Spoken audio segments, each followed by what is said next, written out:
Today was a glitch in the matrix, to say the least. I am going to be writing in my journal later tonight. So you have to just listen to this day. It's the craziest thing I've ever had. So I was in Augusta, Georgia, and I left there about 2 in the morning, right? And I had to go to Estelle, South Carolina. It's a 5-hour drive. So, half the drive is 2-lane roads, country roads, right? Foggy as shit, dark as hell. And, your mirrors are doing up and shit like that. You got the wipers on because it's all dewy. And so, when you do flatbed, you have these pieces of wood called dunnage. And what dunnage is, it's like 4x4s, 8 feet wide. And you would put it on your trailer, so when they load you with a forklift, they get the forks back out from under it. And not every place requires it, but where I loaded in Estelle did. So I had the landing gear, and I had 4 bungees on each side with the ratchet strap. And that's worked out just fine and dandy forever.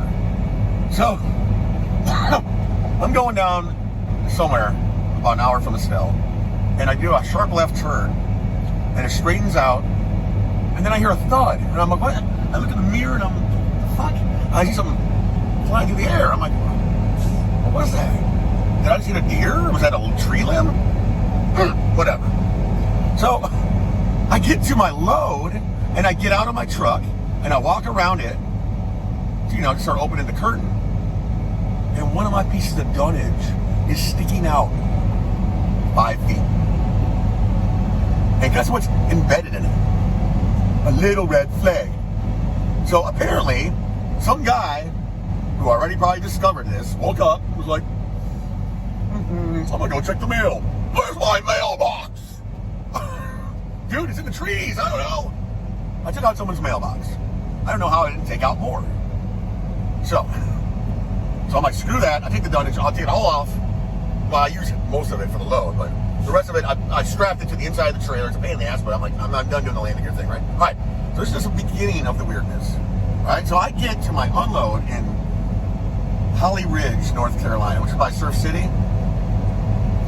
And it's a little mom and pop place called Truss Builders.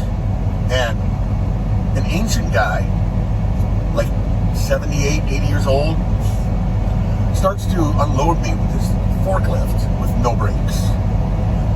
He drops 2 bundles of wood. I even made a video because it took him an hour and a half. I was born in 1950. That's not going to work. Let me take that back off. Put some more wood on there, damn it. I don't know what I'm doing. Where am I going with this wood? I'm just going to back up with it now. After I spent 5 minutes trying to put it on there. I don't think I know. Well, let's see. Is he almost done? No.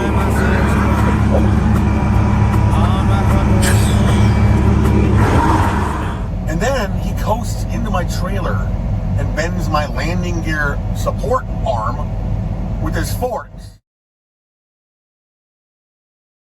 I'm like, dude, I've been doing this 2 years. No one's ever hit my trailer, like the frame. So an hour and a half later, I get unloaded, right? Okay, great. So now I got to go to Grifton, North Carolina, which is 17 North. So I leave out of there, and I'm cruising along 57 miles an hour. No one in front of me, right? Some traffic in the right lane, a car coming up on me. Suddenly, from the middle, a little old lady's like, and it was either jackknife my trailer by slamming my brakes on and hit her, or swerve right and hope for the best. So, I mean, this is all 1 second. Like, you got to figure out what the hell you're going to do. You're 70 feet, 80 feet long. I swerve right. Car's right there, right? I'm like, shit. He sees me swerve. He swerves right. Now he's coming up on a pole, so I'm like, well, I'm not going to take him out. This is not his fault. And I just swerved left again and hit this little old lady. Now, she's fine. She's fine. My trailer caught her. She got a ticket.